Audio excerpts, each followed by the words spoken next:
ચાલો આજે AWSના રિજન્સ અને અવેલેબિલિટી ઝોન્સ શું છે એ ફટાફટ સમજી લઈએ. જુઓ, જ્યારે તમે AWS વાપરો છો ત્યારે તમારી એપ્લિકેશન્સ અને ડેટા કોઈક ફિઝિકલ ડેટા સેન્ટરમાં જ હોય છે. તો આ રિજન્સ અને અવેલેબિલિટી ઝોન્સ એ સમજાવે છે કે આખું ઇન્ફ્રાસ્ટ્રક્ચર કેવી રીતે ગોઠવાયેલું છે જેથી બધું બરાબર ચાલે. તો પહેલી વાત છે રિજન્સ. સમજો કે રિજન એટલે ભૌગોલિક વિસ્તાર, જેમ કે ભારત કે પછી યુરોપ. માની લો કે તમારા મોટાભાગના યુઝર્સ ભારતમાં છે, તો તમે મુંબઈ રિજન પસંદ કરશો. કેમ? કારણ કે એનાથી તમારી એપ ફાસ્ટ ચાલશે.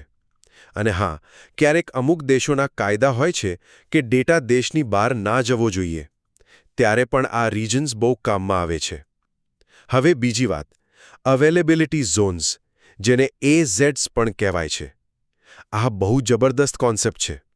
વિચારો કે એક રિજન એટલે એક શહેર, અને એની અંદર આવેલા AZs એટલે એ શહેરની અલગ અલગ બિલ્ડિંગ્સ. દરેક બિલ્ડિંગ પાસે પોતાનો પાવર, પોતાનું નેટવર્ક બધું જ અલગ હોય છે. આનો ફાયદો શું? જો કોઈ એક બિલ્ડિંગમાં માની લો કે પાવર જતો રહે, તો પણ તમારી એપ બીજી બિલ્ડિંગમાંથી ચાલતી રહે. સિમ્પલ. અને છેલ્લે આ બંને સાથે મળીને કામ કરે છે. તમે શું કરો? પહેલાં એક રિજન પસંદ કરો અને પછી તમારી એપ્લિકેશનને એ રિજનના એક કરતાં વધુ AZsમાં મૂકી દો.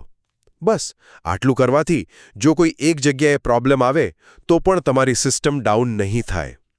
એટલે જ મોટી અને મહત્વની એપ્લિકેશન્સ માટે આ બહુ જ જરૂરી છે. તો ટૂંકમાં યાદ રાખો, રિજન તમારા ડેટાનું સ્થાન નક્કી કરે છે અને અવેલેબિલિટી ઝોન્સ એ સુનિશ્ચિત કરે છે કે તે હંમેશા ચાલુ રહે.